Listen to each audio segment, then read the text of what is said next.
All righty, welcome back for another episode of Two Plane Sports. Today, we got another good one for you. Oklahoma is making some moves with a few players, getting some official visits locked in, making some progress with some extremely talented players, top 250 players in the 2025 class. So, with that, we're going to be talking about a couple five-star offensive linemen, and we're going to be talking about four-star defensive backs. So, we know that you guys love the five stars, so we thought we would talk a little bit more about the five stars that Oklahoma is in on. Whether they land them or not, I don't know. We're going to have to talk about it. So, but before we get into it, be sure to like the video, subscribe to the channel, turn the notification bell on, follow us on Twitter, Instagram, Facebook, Apple, Spotify, and TikTok. Everything's linked in the description below. All right. So, with that, we'll start with the five stars because I'm sure that's what everyone is most concerned about right now. Um, we'll start with someone that's not too far away from here, from Norman, is Louisville, Texas. It's 2025 uh, five-star offensive tackle Michael Fasusi, 6'4", 285 pounds, but pushing 300. I know that in the recent, if you go into 247, he's been Chris Ball to Texas. He did announce that he's got an official visit with Oklahoma coming up on June 14th, and he's got one with Texas on June 21st. So obviously, it's less than ideal that Oklahoma's not getting the last visit. That doesn't mean that's the end of the world. It seems like he's kind of on a timeline for a commitment probably late this summer. So Oklahoma, they're going to have to, hit it out of the park for their uh, June event, and then probably hope to get him back on campus before he eventually announced. Is it the party in the palace in July? Can you convince him to come back up? It seems like Texas, and based on the crystal balls and stuff, it seems like Texas might have a slight lead. Jose, what do you think? Yeah, and I think we talked about it a little bit, the battles between Oklahoma and Texas in our last video. And this is not going to be any different from what we have experienced, we will experience. These two schools, especially now going to the SEC, Texas is finally having some actual success again. Oklahoma is rebuilding itself to what it once was with Brent Venables. They're going to be going after a lot of the same guys, going to be in these recruiting battles a ton, especially for offensive linemen. And with how it's trending right now, I think Oklahoma is doing a great job at looking outside of Fasusi. Obviously, it'd be great to land him. Oklahoma's been pursuing him for probably over a year now. I feel like we talked about him a little bit last year when everything started kind of picking up for the 2025 class. We'll see what happens. Like you said, ideally you get him on. You're already going to get him on for one OV, and hopefully you can get him back to campus for an unofficial in July for the party at the Palace. But it wouldn't be surprising to lose at least one of these offensive line recruiting battles to Texas because, I mean, if we're being realistic here, they have been able to beat us out for a couple of offensive linemen in the past. Um, Peyton Kirkland is the one that comes to mind.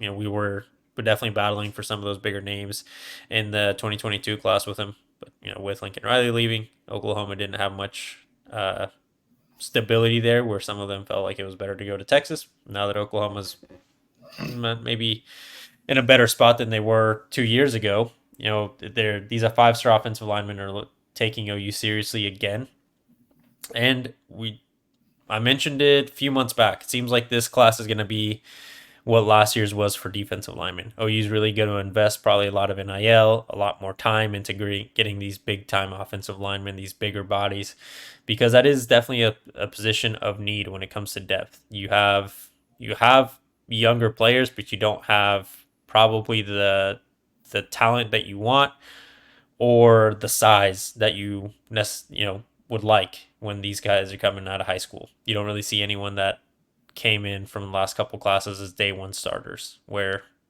a guy like Fasusi might be someone that can really compete. Yeah, and you just lost 5 linemen, this season, which you're going to want more depth there now anyway. Just load it up. Like you said, we did a good job last year on defense. Let's get the other half of it going. And with Fasusi, he's a number 11 player nationally, composite wise. So if it wasn't Texas, you're going to be battling somebody for these kids. It's very rare where a kid of that caliber just has one school locked in the whole way, and it's not a fight one way or the other. Obviously, getting him on campus in June is going to be great. OU does a lot of good things in those summer visits at those camps. It'd be really cool to swing him kind of our direction and maybe even get him to. I mean, perfect world, right? He commits and doesn't even go to Texas for that June 21st visit, but that's a real tall task. But you just got to keep playing, you got to keep fighting, and see how it lands. And really, at the end of the day, not only for Faye Susi, but the next guy that we're going to be talking about is 2025 five-star offensive tackle Tai Haywood out of Denton, Texas, 6'6", 270. It's going to come down to NIL probably. I mean, let's be frank and let's be honest. For talented offensive and defensive linemen, most of the time it comes down to the NIL, and then it comes down to also the development. And Coach B's got the development. Obviously, he's put multiple first-round picks in the NFL along the offensive line, and he's pumping out offensive linemen on a yearly basis. But talking about Tai Haywood, 6'6", 270, Denton, Texas. Again, that North Texas area, also known as South Oklahoma. It is huge when you look at his official visits as far as the schedule goes. You've got Texas A&M, you got TCU first and May 3rd, Alabama on May 31st, Texas A&M June 6th, and then Oklahoma on June 14th. Now, I will say with Haywood, I wouldn't be surprised if he takes an official to Texas the same weekend as Michael Faye-Susi of June 21st, I believe it is, that they're having their officials. So I wouldn't necessarily be surprised if he went down there with Faye-Susi. But to some degree, yeah, Oklahoma's not going to win them all, and you don't expect him to. But you don't necessarily expect Texas to win them all either, because at the end of the day, there's only so many snaps to go around. There's only so much NIL money to go around. And yeah, I mean, Texas A&M showed, a few years back that they won out on a ton of defensive linemen. But really the production on the field didn't really match what the kids were being promised. And obviously most of them have since left. And I know there's been a bunch of coaching turnover, but I think that's a prime example to where odds are Texas will get one. I think Oklahoma will get one of these 5 stars, and then you'll get some high 4 stars, and you might luck out with the second 5-star. Yeah, I think A&M is a good example. Missouri is an example in the last class. You can't just spread all of your money out in one recruiting class. I think that's going to transform the outlook of your program. OU and Texas have done a really good job at really balancing that. Texas is doing, again, if you look at it just by their ranking, they're doing a good job of attracting top talent. I think last year they had 3 or 4 or 5 stars in their 2024 recruiting class. Oklahoma's has been in the top 10 both of those years, so it's not like we're that far behind. We're right there on their tails. This season is really just, can they get the guys they need at the positions of depth, or at the positions of need? I'm sorry. Offensive lineman is the one that is just out there, because this year, like Brandon said earlier, you're replacing all 5 linemen, and while you did have some guys that were already on the roster, more than likely going to contribute, in the spring game and going into the fall, you're going to have some familiarity. There is also some patchwork there that is having to be done through the transfer portal, and that doesn't really seem like what Coach Venables wants to do in the long term of this program. He's using the portal for those one-off guys that maybe he never thought they would be in the portal, or they outperformed their ranking coming out of high school, and they're exploring to see what other options they have, i.e. Deshaun McCullough coming out of high school, not the most highly recruited guy, but became one of the better freshman linebackers in the country at Indiana, and then explored his options in Oklahoma was his landing spot. You're going to have those kind of guys that Venables will go after, but it seemed from what he said, from what they've done, the high school recruiting is going to be where they would like to have all these kids come out of. And when you get these bigger bodies, it's not even their ranking, it's just bigger, more play ready guys. I think that's when you'll see them back off the transfer portal, especially for offensive linemen, so they're not having to do patchwork year in and year out. Yeah, no, I mean, it's definitely better to build through the high school ranks than it is the portal. The portal's like free agency. You get those guys in free agency, one or two that make a big impact. Although you mentioned McCullough, but you got Andrew Anthony. They've had some success out of the transfer portal. With key contributors. They've got some, Rouse and McCade Matauer started out of the portal, but you want to eventually get away from that and build through the high school ranks, develop your own guys, and kind of have them be the future of the program. I think that's the direction that they're heading. Brum mentioned that he thinks Oklahoma gets either one of Haywood or Fesusi. I think either way, that's a huge win for Oklahoma. But both kids are very, very talented. I think Haywood's slightly ranked below him. He's like 21 composite nationally, but I mean, still a top 25 player in the class. Like, if you get either one of these kids, it's a big win. It really is, and it's something that Oklahoma knows that they've got depth issues. I mean, the talent's there. They just need the highest end of talent available to them, and I think that's what they prioritized in their last recruiting cycle in 2024 along the defensive line. I think they know that's what they've got to do in this 2025 class. So shifting to the other side of the ball. We're going to be talking about another talented player. I know he's not a 5-star, but it's a homegrown player in 2025, 4-star defensive back Tristan Haynes, the number 119 overall player according to 247, number 12 corner in the entire class. He released a top 6. It's Alabama, Georgia, Texas A&M, Notre Dame, Miami, and Oklahoma. He's got a crystal ball, at least on 247 from Colin Kennedy in favor of Oklahoma. He's at Carl Albert High School, which I'm sure most Sooner fans that are watching this are very familiar. And if you're not, Oklahoma has landed quite a few of his teammates already. You've got Kevin Sperry. Robinson. Yeah, gosh, I'm just blanking. Yeah, Xavier Robinson. You've got a handful of guys that are already committed. Basically, this is the last Carl Albert High School football player that's on the national recruiting scene that is not committed to Oklahoma. And you'd like to think, being at Carl Albert in Oklahoma City, the way that Oklahoma's recruiting the defensive backfield, prioritizing in-state recruiting, you'd like to think that Oklahoma's got the inside path here. And this is I would consider a must get. I mean, there's no way you can let him leave the state because he's a talented defensive back. Brandon, what do you think? 100%. This is the one I'm most excited to talk about, and I definitely agree with you. I think if Oklahoma doesn't get him, you really drop the ball. Like, this is one that you really have to land. But I mean, he's so exciting to watch on his tape and stuff. His measurables. He's 6'2", 180. But have you guys looked at what he did last year, 2023? He had 1,000 yards receiving, 12 touchdowns, 51 tackles, 4 tackles for loss, 3 interceptions. But the craziest stat on here is he averaged 39.2 yards per return on both kicks and punts. Like, averaging almost 40 yards a return on both kickoffs and punts, especially punts. That's crazy. Like, the dude is a freak athlete. It doesn't suck at all that a lot of his teammates are going to be coming to Oklahoma. They're going to be with him every single day. They can kind of, be like, hey man, just hop on. And I'm sure that peer-to-peer recruiting really does mean a lot. And I'm sure eventually it will win out here with Tristan Haynes. And that's going to be a huge, huge gift for Oklahoma. That secondary, like you mentioned, Brum, it's going to get real good, real scary. And it's perfect timing because we're going to be playing some dudes in the SEC.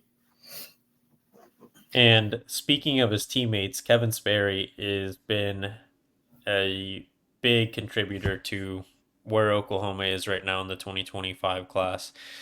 Being his teammate definitely helps a lot, like you mentioning, Brandon, and hopefully that helps as well with the 5-star offensive lineman that we just talked about. But with Tristan specifically, I think the school, in my opinion, that we really have to look out for is Ohio State. Ohio State is doing a crazy good job at recruiting the 2025 class. And I believe even though they didn't make the top. My bad. I was looking at the wrong one, wrong top 6. Can you repeat his top 6 for me? Alabama, Georgia, Texas A&M, Notre Dame, and Miami and Oklahoma. Thank you. All right, yeah. So I remember Ohio State was a big player for him at some point. I was just looking at the top 5 Oklahoma football recruits, and Nate Roberts being Cristobal to Ohio State confused me. All right, rewind a little bit. I know Ohio State was there for a second, but now that now that they're not in the picture, they did get the 2 best cornerbacks in the class, if I remember correctly. I think it puts Oklahoma in a better spot with the new information I have. The really, I think Alabama might be the school to watch, but I mean, they're probably going to have to prove it on the field to see what they do. It is still Alabama, so there might be that allure of playing in Tuscaloosa. But new coaches, can they really put it together in a year? I know Caitlin DeBoer has been a really good head coach out of those spots. Obviously most recently Washington and going to the national championship. But it's a new place. Alabama has different standards. Can he keep it up? Can they be the Alabama that Alabama fans and everyone around the country that loves college football, can they be that same team? I guess that's still to be seen. But if Oklahoma, like Brandon said, if Oklahoma can't pull this one off, I think this is one where it'll be a bit of a disappointment, not just because of who he is as a player and where he's ranked, but the other schools that you're going up against don't have that sort of advantage either with peer-to-peer recruiting, obviously not in the state. You're in a position where you got to lock this kid in. You keep as much of the Oklahoma talent in state because I know I mentioned him a second ago and we won't talk about him too much, but Nate Roberts, like, he's a tight end where Oklahoma got Devon Mitchell, but if you can secure him, you have, I think when I was looking at it, 8 of the top 10 players in the state of Oklahoma committed to you. And the only 2 that wouldn't be at that point are Caden Knighton, which Oklahoma seems to be in a position to get Torrey Blaylock at that running back position, and then Broderick Scholl is an offensive lineman. And Oklahoma seems to be in a good spot for other offensive linemen. So securing 8 of the top 10 players in your state is not too shabby. It's a winning formula. It is a winning formula. But at the end of the day, a lot of positive momentum here out of these 3 players. I know Susi, it might be tough to beat Texas, but Texas is going to be tough to beat no matter who we recruit. So, but that's all I've got. Brandon, do you have any final thoughts? Or in the video? Quickly talk about the basketball team because I know that doesn't really go well a lot of times on this show, but I do want to shout them out a little bit. They do start Big 12 tournament tomorrow. They got TCU at 2:00. Shitty news today with both Soares and Big John Hughley still out for this tournament with the goal of them being ready for the first round of the NCAA tournament. So I get it in the long term. However, it does suck in the immediate in the Big 12 tournament because it would be nice to go on a little run there, and especially not having Soares. I mean, he's been playing some really, really good basketball for the Sooners here as of late. So having him not be there, it's going to suck. And TCU already beat us earlier in the season, so it's going to be a dogfight tomorrow. Hopefully they can win, move on, make some noise. Porter Moser's been in the news this week with DePaul rumors. He, it looks like he put them to bed yesterday. It almost sounds like what Lincoln Riley did, how he's not going to LSU. Maybe we just have some nightmares, some bad memories there. But I'm going to take Porter for his word for now. I don't think he's leaving. But yeah, the basketball team, man, there's a lot going on there. They've got the tournament tomorrow, Porter Moser all over the place in the news, and then you got the NCAA tournament next week. So just shout out those boys. Hopefully they can get something done. Or is as important. I think that he's probably the best player on this team right now. Yeah, I think he's been playing like the best player, at least, past couple games. It's a big loss there. It's a huge loss, and Oklahoma just cannot look terrible against TCU because honestly, I think if they look really bad, there's a chance that they don't make it in the tournament. They're on that bubble and you cannot have a catastrophe of an outing. They got to at least be competitive with TCU, which I think they will. You'd hope so. Yeah, I mean, if they win against TCU, they're in 110%. But if you get blown out by TCU, if you get blown out, I guess then you can start to worry a little bit. But I mean, at the moment, on this Tuesday, March 12th, where we're recording, it's obviously game day now, and you guys are watching this. But at the moment, I still feel pretty good about where we sit. Yeah. Guess we'll see. Hopefully they can win at least one. That'd be really nice. So, but that's all I've got. Yeah, we had to throw that at the very end. Anything else? That's all I got. All right. Well, sounds good. Well, if you made it this far, be sure to like the video, subscribe to the channel, turn the notification bell on, follow us on Twitter, Instagram, Facebook, Apple, Spotify, and TikTok. Everything's linked in the description below. And we'll catch you guys next time.